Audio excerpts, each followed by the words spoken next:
Bonjour à tous, bienvenue sur cette nouvelle vidéo sur Better Body. Aujourd'hui, on va faire une nouvelle vidéo sur le thème ce que les professionnels de santé ne nous disent pas assez.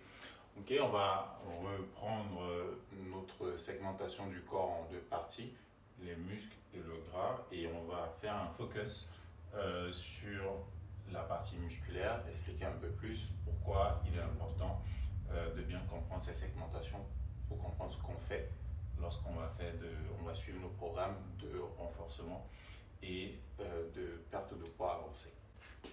Donc, pour rappel, on avait une segmentation qui était comme ça, où notre corps était subdivisé en deux, les muscles et le gras. Et dans les muscles ici, il y avait à la fois les muscles squelettiques qui permettent de bouger, ainsi que les muscles qui gèrent nos processus internes, qu'on appelle les glandes pour résumer. Et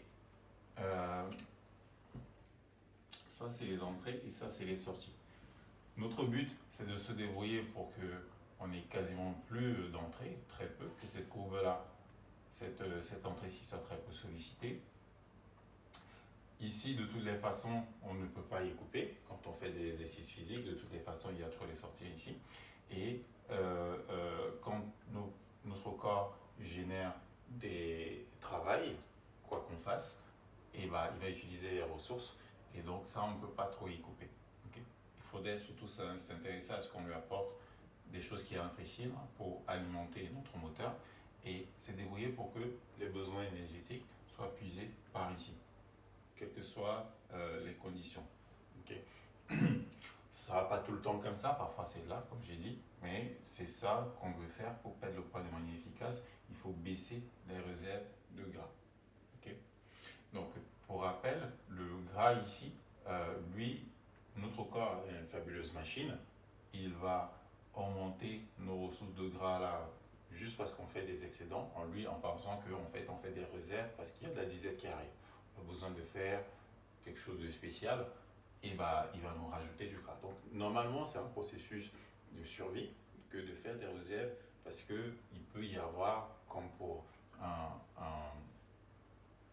ours, il peut avoir des périodes de grande disette où on peut. Et là, quand on a suffisamment de gras, on peut tenir suffisamment longtemps avec de l'eau, typiquement. Okay? On va voir qu'il y a des limites à ça. Et par contre, pour augmenter les réserves de muscles ici, manger juste des protéines, manger beaucoup de protéines, manger de la viande tout le temps, manger que ça, c'est pas ça qui va faire qu'on augmente le muscle. En plus de ça, il faut faire des exercices, il faut faire des exercices qui obligent le corps à se reconstituer pour augmenter les structures musculaires. Si on mange beaucoup de protéines, il y a une grosse partie qui va passer, qui va être éliminée, et il y a une autre partie qui va être transformée en énergie directement pour être stockée ici. Un peu dommage, surtout que les protéines, généralement, viande, poisson, ça coûte assez cher.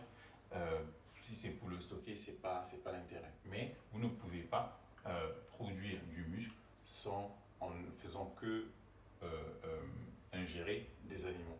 Okay.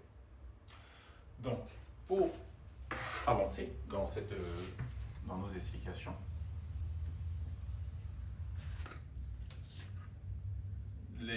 quand on vit, quand on respire, notre corps il fait toujours au moins une chose. Soit il génère des hormones, même quand on dort, il y a la mélatonine, c'est une hormone qui est générée typiquement pendant le sommeil, donc c'est un complexe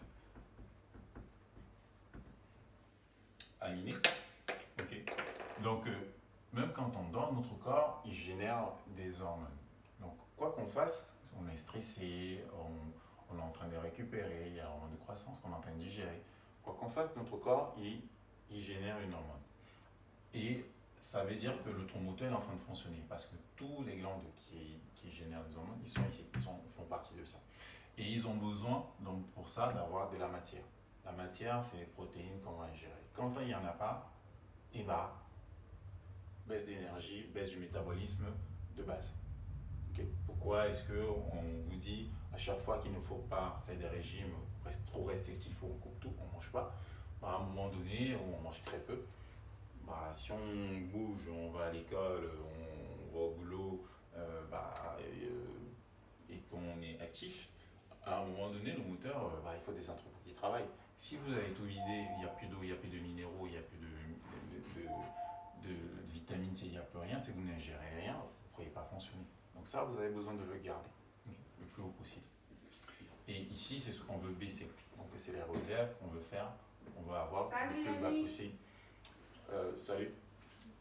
Alors, donc ce qu'on va faire pour s'assurer qu'on baisse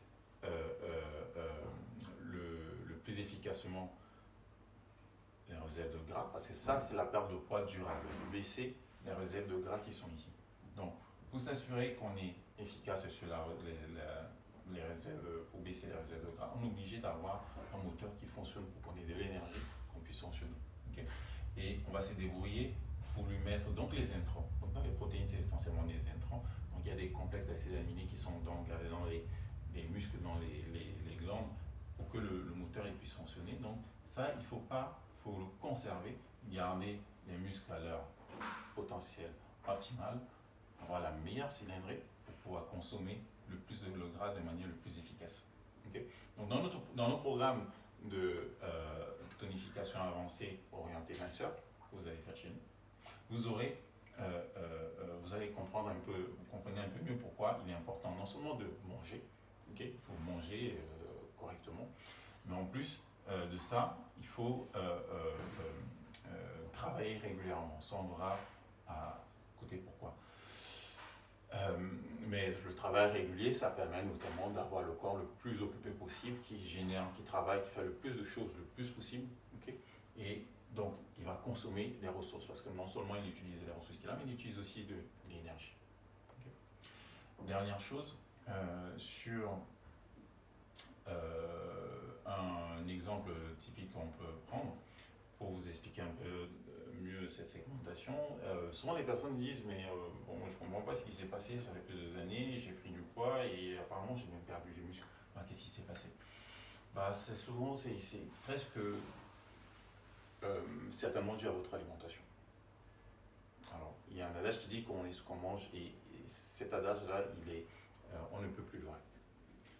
Vous consommez, vous allez éliminer les protéines de votre alimentation, vous mangez vegan. Après, qu'est-ce qui se passe? Vous mangez des fruits, par exemple, vous mangez que des fruits. Bon, ça paraît bien les fruits, mais les fruits, c'est des glucides avec des fibres, des vitamines, des minéraux, d'accord, mais c'est des glucides. Votre corps, quand ça arrive dans ce corps, déjà, il va les stocker parce que les fruits, c'est particulier. Notre corps, lorsqu'il a des fruits, pour lui, il est en mode stockage, d'office. D'office, il va les stocker. Et en plus de ça, double peine, il va passer ici. Il va vous générer l'insuline. Donc, vous allez utiliser des protéines, des acides aminés, vos muscles, pour stocker du gras. On ne veut pas ça. Okay? Donc, on ne veut pas remplir ça. Donc, les personnes qui ont perdu du poids, qui ont pris du poids et qui ont perdu du muscle, souvent, c'est par du fait de déséquilibrage alimentaire. Et il est important, on le rappellera dans une prochaine vidéo, de comprendre pourquoi est-ce qu'il faut manger équilibré. Non seulement pourquoi, mais comment. Ce n'est pas si simple que ça. Okay? Et déjà, c'est pas simple, mais en plus de ça, il y a beaucoup de subtilités. Voilà, si vous avez aimé cette vidéo, faites-nous un like. N'hésitez pas à poser des questions dans le fil. Partagez la vidéo, abonnez-vous à la chaîne si ce n'est pas déjà fait et rendez-vous dans la prochaine vidéo sur Better Body. C'était Yannick et merci d'avoir suivi cette vidéo.